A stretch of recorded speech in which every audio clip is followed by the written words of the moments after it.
Bonjour, bienvenue dans mon antre. Alors après la vidéo dans la voiture, cette fois-ci on fait la vidéo dans la cave. Oui, vous voyez, c'est bien une cave avec la chaudière qui tourne derrière. On va arrêter un peu les vidéos sur Castars Ecos. Je m'apprête à me lancer dans la version 2 de la Cam 86. Version 2 pour ce qui me concerne, ce sera la même. Mais celle qui se trouve ici ayant fait l'objet d'un certain nombre de défauts, je vais m'attaquer dans la construction de la seconde et ben, j'aimerais le partager avec vous pour ceux que ça intéresse, ceux qui veulent se lancer. Une petite vidéo, ça peut donner envie. Alors de quoi s'agit-il donc? Vous avez là, alors c'est un rescapé, hein, il aurait dû partir à la poubelle, ça doit être un, oui, c'est un D70 Nikon, et derrière c'est vide. C'est vide pour récupérer ce qui se trouve, j'ai dû le mettre sous la main, le voilà, pour récupérer le fameux, alors bon excusez-moi je filme à main levée avec la meilleure caméra dont je dispose, c'est-à-dire mon téléphone. Récupérer voilà le fameux capteur CCD Sony ICX453AQ, le même que dans la QHY8 Pro. Bon, je vais pas faire trop le mariole avec ça. Voilà, voilà ce fameux capteur. Alors malheureusement, j'ai plus il y a une étape importante là quand on démonte l'appareil. Le capteur là ici, quand il se trouve ici, il est fixé derrière une espèce de socle en alu. Et le dos du capteur ici, je sais pas en quoi, c'est peut-être du cuivre ou j'en sais rien. Il est collé à ce socle en alu. Donc il y a une première manip préliminaire avant d'en arriver à cette perfection.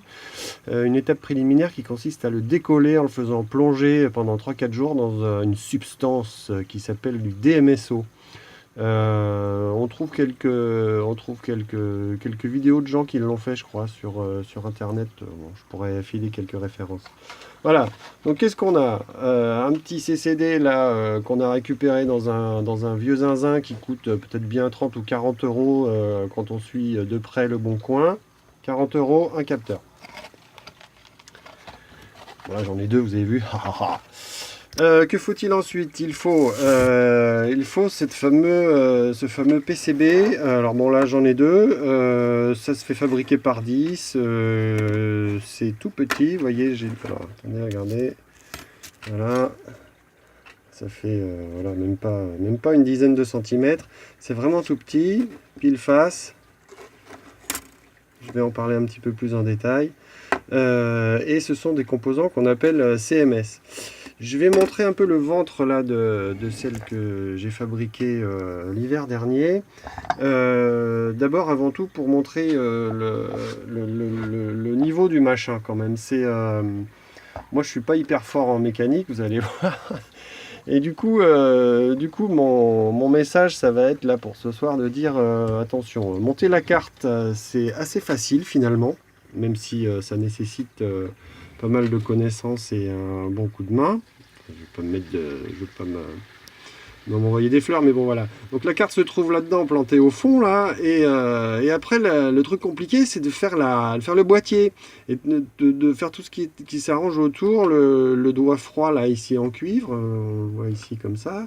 Les petits capteurs de température enroulés autour, le DHT22 pour mesurer l'humidité, le tout qui tape sur le refroidisseur Peltier, avec des connecteurs le plus étanches possible. Moi j'ai noyé ça dans du silicone, c'est vraiment c'est le mieux que j'ai pu faire pour le moment. J'espère arriver à des choses un peu plus propres dans la prochaine livraison, n'est-ce pas? Avec bien sûr un radiateur et un petit ventilateur. Que puis-je montrer d'autre? Oui, voilà, donc un des trucs qui m'a posé des difficultés, moi, en termes d'outillage, hein, voilà, c'est ce fameux hublot. Alors là, j'avais fait ça avec du PVC pression.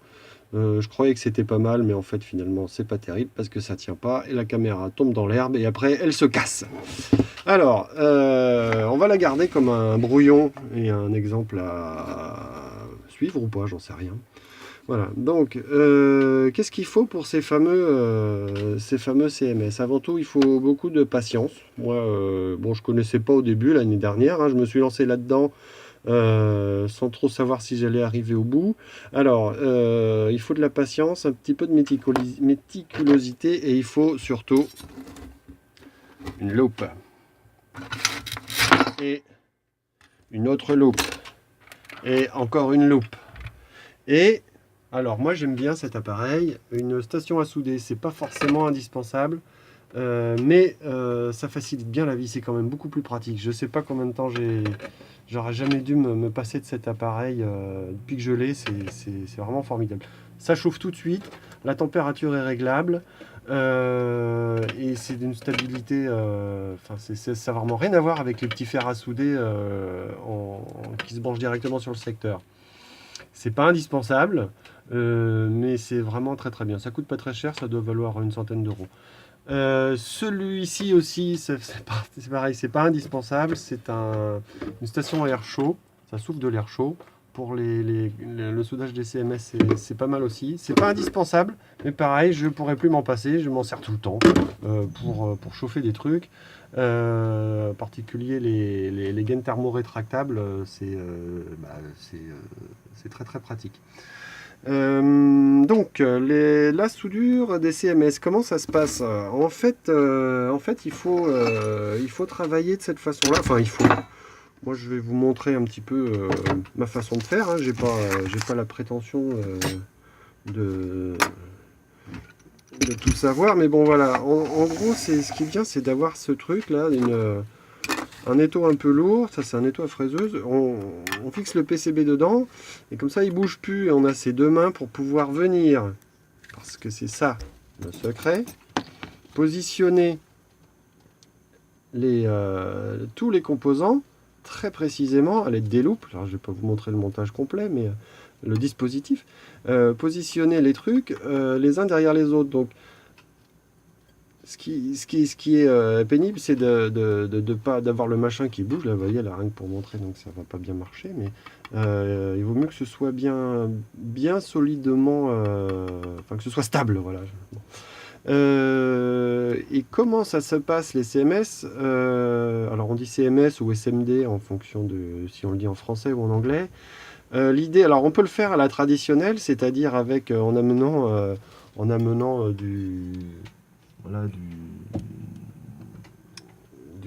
là, du fil à souder là, merde, de laisser de l'étain ou du sans-plomb machin là, et puis de souder les CMS là-dessus. Mais c'est quand même vachement mieux d'utiliser ce genre de petites choses où voilà, de la pâte à souder qui se délivre à la seringue. On met sur chaque trace de chaque composant un petit peu, mais vraiment une toute petite pichenette. C'est pour ça que j'ai du cure-dent partout aussi. Là, c'est pour pouvoir prendre un peu de pâte à souder et on fait plouc plouc. On met des petites gouttelettes et ensuite on vient positionner avec sa pince Bruxelles là. Alors celles-ci elles sont pas terribles, mais c'est vraiment là pour le coup c'est indispensable d'en avoir. On positionne le CMS dessus, on fait toute une partie du montage et après station à air chaud, un petit coup de chaud et les machins viennent se souder. C'est très joli à voir, c'est un coup de main à prendre, mais c'est vraiment très très, rapide. Pas forcément le fait de placer les composants, c'est assez long. Et puis il faut vraiment pas bouger, faut pas éternuer. Hein. Mais c'est quand même assez chouette. Enfin chouette, j'utilise des termes à la con là. C'est vraiment une pratique différente de la soudure traditionnelle et c'est efficace. Voilà. Puis après, on se retrouve avec des montages qui sont vraiment ridiculement petits. Alors, dans les difficultés pour souder ce genre de machin-là, au-delà des CMS eux-mêmes, on voit que la carte, elle est quand même relativement, relativement bien peuplée. Il y a du monde dessus. Et les composants, j'allais dire, alors qui sont pas forcément les plus difficiles, mais voilà, c'est le fameux. Ici, il y a ça c'est le truc, ces convertisseurs série là, qui permettent d'assurer toutes les communications avec le PC. C'est lui qui a le plus de broches. Pour le positionner, c'est pareil. Vous voyez, c'est vraiment tout petit. Alors j'ai de l'ombre, on voit pas très bien. Je vais essayer de faire. Est-ce qu'il va faire la mise au point là? Ouais. Bah, c'est pas terrible. Bon, ça fait quand même des toutes petites traces de circuit à faire. Mais bon, ça, on y arrive bien. C'est bien documenté sur YouTube. On voit plein de gens qui montrent comment on soude ce genre de composants. Qu'est-ce que je voulais dire? Donc voilà, là, alors, on trouve le fameux trou indispensable là, qui doit passer derrière le capteur pour pouvoir amener le froid à évacuer les calories qui viennent faire du bruit sur nos images. C'est le gros avantage de cette carte, hein. S'il n'y avait pas ce trou là, ça ne servirait à rien. Il suffirait d'utiliser l'appareil photo tel quel. Voilà. Qu'est-ce qu'il y a d'autre chose à montrer sur ce PCB? Voilà. Bon, bah. Donc oui, en faire fabriquer, ça coûte pas très cher. On doit pouvoir s'en tirer à une trentaine ou une quarantaine d'euros pour en avoir 10 exemplaires. Et puis la plupart du temps, vous voyez là, moi j'en ai deux, je ne sais pas si je vais utiliser les deux, mais bon, en général, entre copains, on partage. D'autant que là, sur le forum, il y en a des tas qui commencent à se relancer. C'est pour ça aussi que ça me donne envie de me relancer dans l'aventure. Version 2, donc. Alors, quoi d'autre? Moi, je dirais, finalement, le montage de cette carte, c'est vraiment pas ce qu'il y a de plus difficile. Pas ce qu'il y a de plus difficile, pardon. C'est pas la partie la plus difficile. Vous voyez, moi je suis arrivé à la faire sur cette version-là. C'est vraiment le côté le plus complexe, c'est la mise au point du boîtier à mon avis. Parce que il faut arriver à trouver quelque chose, à faire que ce soit étanche, compact, pas trop lourd. Là ici la caméra elle fait 800 grammes, c'est quand même beaucoup. Donc étanche, efficace aussi. Il faut arriver à faire en sorte que tout ce que le pelletier amène comme froid, bah, s'évacue pas dans la nature et arrive bien sur le capteur CCD. Donc, je vais probablement utiliser un certain nombre de choses que j'ai récupérées à droite à gauche. Il y a un des forumers là qui a eu la gentillesse de me partager son travail. Voici le doigt froid qu'il a fait faire par un artisan. C'est une superbe pièce, je trouve. Donc, de ce côté-là, il y aura le pelletier et ça viendra appuyer sur le CCD derrière. Et comme il a aussi une imprimante 3D, il m'a fait la petite bride qui va bien pour enserrer voilà, pour pouvoir plaquer le doigt froid sur le boîtier. Alors comment ça sera monté? Ce sera monté, voilà, on achète ce genre de boîte là, c'est sans doute celle que je vais utiliser. Elle est 2 fois plus petite que la précédente. On va pas bien voir là. Je vais dégager cette vieillerie. Hop. Voilà. Ça, c'est la première boîte que j'ai utilisée. Elle est assez haute. Du coup, c'est pratique. On a de la place pour aller mettre du silica gel là pour l'humidité. Mais elle prend quand même. Vous voyez, elle est quand même beaucoup plus imposante. Faudra que je fasse un montage un petit peu moins olé olé qu'ici. Il faudra faire en sorte que les condensateurs qu'il y a là ne dépassent pas. Le DHT22, je sais pas bien comment je vais réussir à le planter là-dedans. Et puis tous les petits connecteurs, là, il faudra vraiment y aller au millimètre. Donc, résultat, je ne l'ai pas ouverte. Je sais pas si je vais y arriver avec une seule main.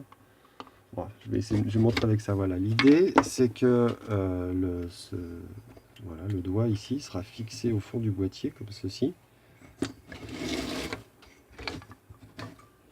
comme cela, pour pouvoir appuyer sur le capteur derrière. Et la carte sera montée par-dessus. Ah voilà, je vais faire comme ça, ce sera mieux. Voilà. Et cette fois-ci, au lieu de fixer la carte à l'intérieur du boîtier, ce que je ferai, toujours c'est le même forumer là qui a eu cette idée, elle est vraiment très bonne, c'est de fixer la carte cette fois-ci sur le couvercle avec des colonnettes. Comme ça, on a un montage qui est homogène, enfin qui n'est pas avec des câbles comme ici, qui passent du boîtier, de l'intérieur du boîtier vers le couvercle. On a tout sur le même truc. Les connexions le connecteur ici ira directement sur la carte. Au niveau du montage, c'est pas mal. Je trouve ça vraiment, c'est vraiment une super idée, là, le fait d'avoir utilisé ces colonnettes. Je vais essayer de me lancer.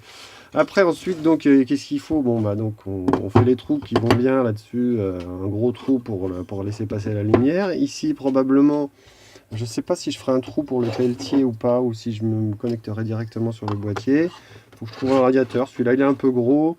Là, j'ai sorti mon stock ici, vous voyez. C'est tout des machins de vieux PC. J'en ai des gros, des petits, des moyens. Je sais pas lequel je vais finir par utiliser. Celui-là, je le trouvais pas mal, mais j'aime pas ce décrochement là qu'il y a là. Voilà, que dire d'autre? Oui, alors dans les petites choses, j'avais trouvé donc là-dessus, quand on le met sous tension, quand on a fini son premier montage, la première mise sous tension, on a un peu la trouille. Si on n'a pas d'alim de labo, moi j'en ai une, alors ouais, il n'est pas là, qui permet de limiter le courant débité. C'est quand même vachement rassurant d'avoir une limitation en courant. S'il y a un court-circuit quelque part, ça saute si on dépasse 500 milliampères par exemple. Donc je suis assez content de ces petits genres de petits modules là qu'on trouve sur eBay. On l'alimente en ce qu'on veut d'ailleurs, je crois qu'on peut l'alimenter, c'est pas marqué sur la boîte, je sais pas, ça dépend. Voilà, on peut l'alimenter jusqu'à 30 volts. Et c'est réglable comme c'est une alim de labo, hein, alors elle fonctionne à découpage, elle fait un peu de bruit, mais on peut on peut régler la tension de sortie et limiter l'intensité délivrée. Donc c'est une sécurité vachement une sécurité sécurisante. Voilà, moi je conseille ce petit module là. Je sais pas si sur le long terme ça fera pas du bruit sur les images. Je pense que c'est le cas. Il me semble bien que j'ai eu des symptômes de ce genre là avec ça. Voilà, donc petit module intéressant. Quoi d'autre? Oui, pour bricoler. Ah oui, je l'ai pas montré tout à l'heure. Ceux qui ne savent pas ce que c'est, comment on reçoit ces cochonneries de CMS et CMD là. Voilà. Donc quand on fait une commande sur chez DigiKey là ou comment c'est l'autre là Oh, DigiKey il est. Je sais plus le nom. On reçoit les SMD sous cette forme-là. Vous voyez, c'est fait c'est sous la forme de petites bandes en papier. Alors là, une fois de plus, ouais, c'est vraiment tout petit. Hein, ça, c'est un lot de résistance. Elles font à peu près 1 mm. Donc pour les choper avec la pince Bruxelles, elle est positionnée sur le composant, sur le PCB. Il faut être délicat. Et donc, ils sont rangés dans des petits papiers, dans des petits sachets comme ceci, avec les références dessus. Et là, sur cette commande-là, j'avais eu la bonne idée, dans ma commande, de mettre, alors je ne sais pas si je vais le voir, là, ici, de mettre les références sur le schéma du truc. Vous voyez, j'avais mis... non, c'est pas ça, attendez. Où est-ce que c'est marqué? Cam 84, voilà, V41, c'était une version précédente de la caméra. Et donc, on ne voit pas la mise au point. Voilà. Donc vis-à-vis de la nomenclature, ça permet de ne pas se gourer entre le petit sachet et le composant qu'on va positionner. Voilà, c'était R29, R30. C'était des résistances, R29, R30, boum, pas d'ambiguïté. Si on ne le fait pas et qu'on n'a pas cette information-là, bah, il faut... voilà, c'est comme si on le recevait sans le truc, sans la nomenclature, voilà, il faut se rappeler que ici c'est donc une résistance de 562 ohms, 1%, nana, dixième de watt en 603. Où est-ce que je la mets? Ben j'en sais rien. Donc il y a tout un travail, si on a loupé là de faire cette nomenclature avant, il y a tout un travail, là il faut aller se refader chaque sachet, il y en a toute une palanquée, pour remettre les références dessus et pas se gourer pendant le montage. Gros conseil. Parce que vraiment, on a vite fait. Alors, il faut toujours n'ouvrir qu'un sachet à la fois, parce qu'après, une fois que le truc est sorti, on ne sait plus ce que c'est. On peut les mélanger facilement. Donc, moi, j'ouvre toujours un seul sachet à la fois. Je pose les trucs sur le PCB et ensuite, je ferme mon sachet. Et je passe au composant suivant. Voilà. Que voulais-je montrer d'autre? Oui, j'aime bien avoir, alors on va peut-être pas le voir forcément, j'aime bien avoir le machin écrit en gros. Voilà, des sorties couleurs avec ça permet quand même de bien vérifier. La nomenclature, le schéma. Et puis après, bon, donc là on voit ici c'est le schéma de la cam 86. Dans l'idée, il faut toujours commencer par souder les alimentations dans un premier temps, puis ensuite les différents composants qui vont autour. Qu'est-ce que je peux montrer d'autre? Bon, c'est tout, c'est le point de départ. Voilà, ça y est, je me suis mis en ordre de marche, j'ai rangé mon bazar, encore que, bon, vous voyez, c'est toujours le bordel. Mais c'est suffisamment propre Je pense attaquer cette V2. Ah oui, tiens, je n'avais pas parlé de ce truc-là. Un tapis antistatique. Je sais même pas si c'est vraiment utile ou pas, parce que bah, apparemment le capteur CCD, là, il est indestructible, ce machin-là. Il y a mis des mecs qui font du chalumeau, du chalumeau dessus pour enlever la matrice de Baillet, marrant. Donc moi j'ai pris un petit tapis antistatique, j'ai pris de pas cher, je crois que c'était une erreur, c'est vraiment une merde. Je sais pas si ça a une quelconque utilité. Bon, ça fait un support un peu qui attaque un peu, c'est pas mal. Voilà, voilà, me voilà au pied du mur de bricolage de cet hiver. Je sais pas combien de temps ça va me prendre, j'essaierai de vous faire part de mes avancées au fur et à mesure. À mon avis, la prochaine étape là, ça va être de faire les premières petites alimes. Voilà, voilou. Écoutez, j'espère que ça vous intéresse. N'hésitez pas à intervenir si vous voulez qu'on cause de tout ça. À plus!